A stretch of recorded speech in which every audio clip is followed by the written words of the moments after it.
आइएगा देखते हैं प्रमुख चिन्ह एवं प्रतीक। प्रमुख चिन्ह एवं प्रतीक, पहला क्या है? कलम, संस्कृति एवं सभ्यता का प्रतीक। कलम क्या है? संस्कृति और सभ्यता का प्रतीक। जितने भी आदमी के हाथ में कलम है, व्यक्ति के हाथ में कलम है, पढ़े लिखे व्यक्ति के हाथ में कलम है, जितने भी शिक्षित व्यक्ति के हाथ में कलम रहता है, कलम जो है संस्कृति और सभ्यता का प्रतीक है। दूसरा कमल का फूल, कमल का संस्कृति एवं सभ्यता का प्रतीक, संस्कृति एवं सभ्यता का प्रतीक। ठीक है, किसका फूल? कमल का फूल, किसका प्रतीक? संस्कृति और सभ्यता का प्रतीक। लाल झंडा क्रांति एवं खतरा का प्रतीक। लाल झंडा अगर कहीं लगा हुआ है, अच्छा आप लोग एगो चीज देखे होंगे, खेत में कभी अगर कोई कीटनाशक छिड़काव करता है लोग, तो उसमें लाल कपड़ा टांग देता है, जिससे लोग को पता चले इसमें क्या किया है, कीटनाशक कोई सामान, मतलब खतरा वाला वस्तु डाल दिया है, मवेशी को नहीं आने देगा। या नहीं तो अगर इमरजेंसी में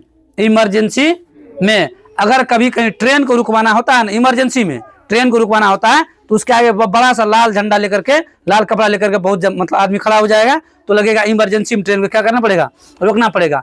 और एगो चीज आप लोग देखे होंगे गाँव घर में, जितने भी आदमी के यहाँ वो बांस में पताखा लगाया जाता है, उसका झंडा कलर क्या होता है? लाल कलर होता है। पता कलर कौन सा होता है? लाल कलर होता है ना। और किसी कलर का होता है क्या? सबके यहाँ देखिएगा बांस में आंगन में लगा रहता है, कौन कलर होता है? लाल कलर का। तो वो खतरे का सूचक है, हनुमान जी का प्रतीक है, समझे? मतलब वो बांस से ऊपर मत जाइए, वो छिपी में जो कपड़ा लगा हुआ है, कोनो आदमी को अगर देखेगा पूजा पाठ करते रहता है ना बाबा साहब, तो बांस पे छड़पने लगता है, कहेगा हनुमान जी आ गया इसके शरीर में, समझे? तो हनुमान जी आए तो कहिएगा, तो बांस से ऊपर छड़पने के लिए, बांस से ठोप खाए छड़प रहा है, वो बांस में आपका पताखा लगा ना, उससे ऊपर छड़पने के लिए, तो हनुमान जी इंडिकेट कर रहा है इससे ऊपर मत जाइए, तो बेसी ऊपर चल जाइएगा। इससे ऊपर जाइएगा तो कहाँ पहुँच जाइएगा, तब बेसी ऊपर चल जाइएगा। पहले ये कंफर्म कर लीजिए, हम भगवान के पास आए कि भगवान हमारे पास आए, ये कंफर्म होना चाहिए। आइएगा, काला झंडा विरोध का प्रतीक। किसका प्रतीक? अगर किसी वस्तु का विरोध करना है या किसी देश के प्रति विरोध करना है, तो वहां पर किसका प्रयोग किया जाता है? काला झंडा का प्रयोग किया जाता है। उसके बाद कबूतर शांति का प्रतीक। किसका प्रतीक? आप पहले कबूतर के द्वारा संदेश भी भेजा जाता था, समझते हैं? जब जमाना नहीं था फोन का, किसका जमाना नहीं था? फोन का, टेलीफोन का जमाना नहीं था, रिसीवर का जमाना नहीं था, मोबाइल का जमाना नहीं था, कुछ भी नहीं था, मतलब फोन से संबंधित कुछ भी नहीं था, तो कबूतर के गर्दन में एक चिट्ठी लिख करके पहले जमाना लोग क्या करता था? भेज देता था। और कबूतर जैसा समझदार पक्षी दूसरा कोई नहीं होता है। अब सोचिए ना, कबूतर इतना समझदार है कि आपका चिट्ठी आपके घर तक पहुंचा देगा। और उसको कोई लोकेशन और है मोबाइल में, अभी तो लोकेशन खोल लेते हैं। अभी लोग को क्या है, अगर कहीं खोते हैं तो मोबाइल में तुरंत जीपीएस ऑन कर लेंगे, लोकेशन खोल लेंगे, तुरंत करेंगे ना, क्या करेंगे? लोकेशन ऑन करके वहां जगह तक। कबूतर के पास कौन सा लोकेशन था? वो बिना लोकेशन का आपके घर तक आपका पत्र पहुंचाता था, समझे? तो कबूतर बड़ा समझदार पक्षी होता है। ठीक है, शांति का प्रतीक है कबूतर। किसका प्रतीक है? शांति का प्रतीक है। उल्टा झंडा, उल्टा खतरे का प्रतीक, खतरे का प्रतीक। अगर किसी देश का या कहीं भी अगर झंडा उल्टा करके टाना गया है, तो खतरे का प्रतीक है। किसका प्रतीक है? खतरे का प्रतीक है। आगे आइएगा, झुका हुआ झंडा शोक का प्रतीक। अगर हमारे देश में कोई अनहोनी घटना हो जाएगा या देश के बड़े पद पर का कोई आदमी अगर मर जाता है ना, तो उस दिन झंडा क्या होता है? झंडा झुक जाता है। तो झुका हुआ झंडा किसका प्रतीक होता है? शोक का प्रतीक होता है। अगर मान लिया राष्ट्रपति का, प्रधानमंत्री का अगर जिस दिन निधन होगा, तो झंडा हमारा कुछ देर के लिए क्या हो जाएगा? झुक जाएगा, मतलब शोक का प्रतीक। देश में से एक महान व्यक्ति, बड़े व्यक्ति, अब मान लीजिए जो पूरे देश को संभाल रहा है, जिसे राष्ट्रपति हो गया, समझे? उसके हस्ताक्षर से, समझते हैं, सिग्नेचर से एक आदमी का फांसी रुक सकता है। जो आदमी फांसी पर झूलने वाला है, वो अगर चाहेगा तो फांसी की सजा को उसी के हाथ में पावर है, समझे? किसके पास हाथ में? राष्ट्रपति के हाथ में वो पावर है, जो फांसी को भी रोक, मतलब उसी नहीं जा, फांसी से आपको आजाद करवा दिया, उम्र कैद में बदल सकता है। मतलब आपको फांसी पर झूलना था, आप पूरा जीवन जेल काटिए, उम्र कैद में बदल सकता है। एक तो उसी को पावर है। आइएगा, उसके बाद झुका हुआ झंडा शोक का प्रतीक। लाल प्रकाश यातायात रोकने या खतरे का प्रतीक। लाल प्रकाश क्या है? यातायात रोकने या खतरे का प्रतीक लाल प्रकाश है। यातायात रोकने मतलब अगर कहीं सड़क से वाहन से जा रहे हैं, आगे में खतरा है, आगे में खतरा है। अच्छा, आप लोग देखे होंगे सड़क पर पुलिया जहाँ टर्निंग रहता है, वहां पर रोड के बगल में रेडियम लगाया था, लाल वाला, गाड़ी पर वो चमकते रहता है। गौर किए हैं?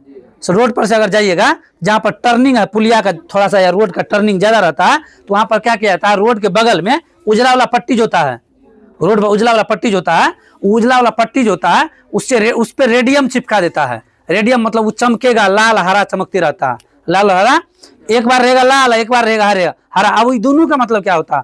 लाल का मतलब खतरा का प्रतीक है, मतलब आप स्लो से जाइए। हरा का मतलब आप जा भी सकते हैं, रुक नहीं सकते, मतलब आगे रास्ता ठीक है, रास्ता, लेकिन स्पीड में मत जाइए, मोड़ है क्या यहाँ, इसलिए आप जा भी सकते हैं, स्पीड में मत जाइए, समझे? अगर स्पीड में गए तो बेसी ऊपर चल जाइएगा, तब आगे आइएगा। हरा प्रकाश यातायात को जाने का संकेत, अभी तुरंत हम बोले लाल हरा दोनों।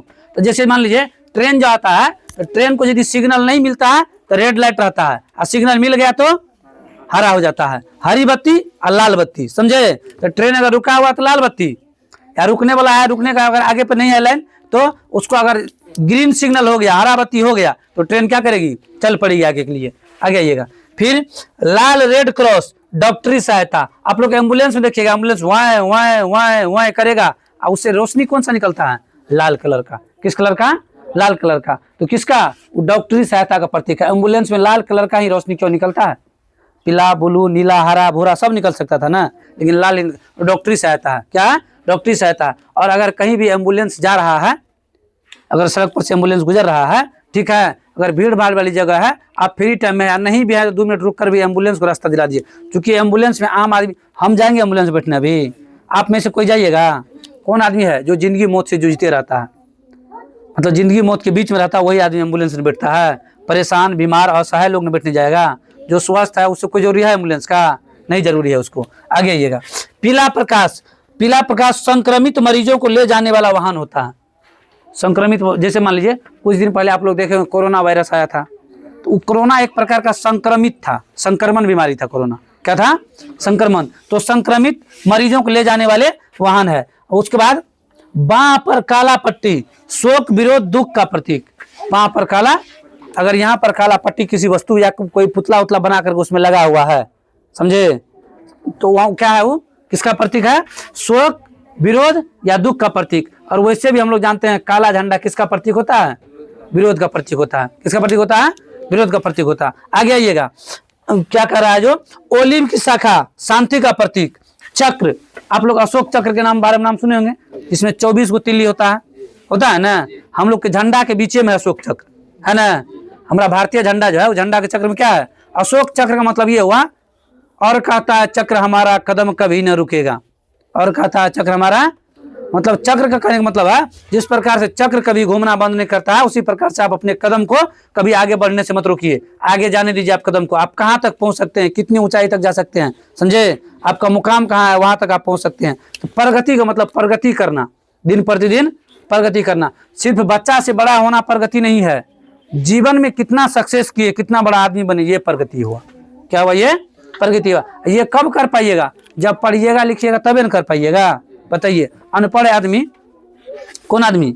अनपढ़ आदमी, जो पूरे अनपढ़ है, अंगूठा छाप, देश चला सकता है दूसरे का पैसा लेकर के, समझे, लेकिन हम आप मतलब जनरल आदमी है, समझे, हम आपसे देश नहीं चला पाएंगे, समझे। तो हम लोग को क्या करना चाहिए? पढ़ लिख करके शिक्षित होना है, और उतना शिक्षित जरूर होना है जो कुछ न कुछ पद पर जाकर के देश का नाम रोशन करे, अपना नाम रोशन करे, परिवार का नाम रोशन करे, गुरु का नाम रोशन करे। तो किसका प्रगति का प्रतीक है? फिर आंखों पर बंधी पट्टी एवं हाथ में तराजू लिए। आप लोग कभी अगर कोर्ट कचहरी में नहीं गए हैं तो फिल्म में जरूर देखे होंगे, आंख पर पट्टी बना रहता है, हाथ में तराजू रहता है, समझे, न्याय का प्रतीक। किसका प्रतीक? न्याय का प्रतीक। अच्छा, कानून जो होता है ना, कानून, अच्छा, आपके घर पर जो लड़ाई हुआ था, आपको और उनको कानून देखने आया था क्या? नहीं ना। थाना में केस किए, आवेदन दिए, कोर्ट में गया, गवाही गुजरा। अब गवाही के समय पर मतलब उसके पक्ष से जो बयान दिया, आपके पक्ष से जो बयान दिया, दोनों बयान को सुन करके क्या किया जाता है? न्याय किया जाता है। क्या किया जाता है? तो आंख पर पट्टी इसलिए बांध दिया, क्या किया? आंख पर पट्टी इसलिए बांध दिया जो वो देख नहीं सके। क्या नहीं कर सके? देख नहीं सके। मतलब देख नहीं सके मतलब आप तो वो तो देखवे नहीं किया था, जहां पर कांड हुआ तो देखा था? नहीं देखा था। अगर किसी के साथ सड़क हादसा होता है, ठीक है, सड़क हादसा में किसी का जान चल जाता, तो वहां पर कानून प्रेजेंट में था? नहीं था। इसलिए वो आंख पर पट्टी बांध लिया, हम कान से सुनेंगे, आंख से नहीं देखेंगे। आंख से देखवे नहीं किया तो हम क्या ही बोलेंगे, आंख से देखे बोलेंगे। लेकिन उसमें जो गवाही देने वाला व्यक्ति रहता कटघरा में खड़ा, वो झूठ बोलेगा, वहां पर नहीं भी था, तब वो जिसके पक्ष से गया है उसके पक्ष से बोल देगा हम वहां थे, हम वहां थे। तो न्याय का प्रतीक, किसका प्रतीक? न्याय का प्रतीक। आंखों पर पट्टी बंधी एवं हाथ में तराजू लिए। फिल्म समय देख लीजिएगा, कटघरा में जो खड़ा रहता है लोग, उसके सामने जज के सामने देखिएगा एगो आंख पर पट्टी बंधे मूर्ति के जैसा, हाथ में सिंधिया का प्रतीक और दोनों तर्जू बराबर, दोनों तर्जू। उसके कहने का मतलब हम नहीं देखे हैं तो हम दोनों तरफ निष्पक्ष फैसला करेंगे। कौन सा फैसला करेंगे? निष्पक्ष फैसला करेंगे। लेकिन फैसला कैसे? कान से सुन के ना। तो हो सकता है कान से सुनने में जिसके पास आज हो गया, हुआ क्या है, कानून को तो खरीद लिया गया है। कोर्ट कचहरी किसका है? पैसा वाला का। कोर्ट कचहरी आम नागरिक का नहीं बचा है। कोर्ट कचहरी किसका बच गया है? पैसा वाला का। जिसके हाथे पैसा है ना, वो कानून को खरीद लेता है, बड़ा बड़ा वकील को खरीद लेता है। अब केस किससे जीतता है? लोग वकीले से ना। वहाँ पर जितना तगड़ा आपका वकील है, जितना बड़ा आपका वकील है, जितना अच्छा वकील है, आप केस निकाल लीजिएगा। तो जितना अच्छा वकील करेंगे मतलब आपको उसके लिए पैसा लगेगा ना। और जज जो होता है ना, सिंपल पैसा में बिकता नहीं है। आज तक तो धरती पर ऐसा कोनो वस्तु नहीं है जो नहीं बिकने वाला मतलब ये हुआ है। ठीक है, खरीदने वाला चाहिए, लेकिन जज भी बिक जाता है, जज भी बिक जाता है, लेकिन वो कम पैसा में नहीं बिकता है, समझे। उसका बोली लगता है, मतलब सूटकेस के हिसाब से। फिल्म सब में देखते हैं जज को खरीदने जाता है तो 10-20 पेटी पैसा लेके चल जाता है, समझे। वो में कोनो फिल्मों सब देखिएगा, कोनो जब होता है बिना बिकने वाला जज, जो हीरो के रोल में रहता है, समझे, नायक के रोल में रहता है, बिना बिकने वाला, वो पेटियों को ठुकरा देता है, समझे। तो अब सब आदमी तो एक जैसा नहीं होगा, कोई तो पैसा वाला लोभी होता है। अब कितना आदमी होता है ईमानदार, समझे, वो चाहेगा ईमानदारी का पैसा खाने के लिए। और तो ईमानदारी क्या % बचा है धरती पर? गलती से 2% आदमी गलती से ईमानदार है धरती पर, बाकी बेईमान तो अनगिनत संख्या में। ठीक है, तो ये सब जो हम समझाए, समझ में आया आप सबको? याद करके इसको आना है। Thank you.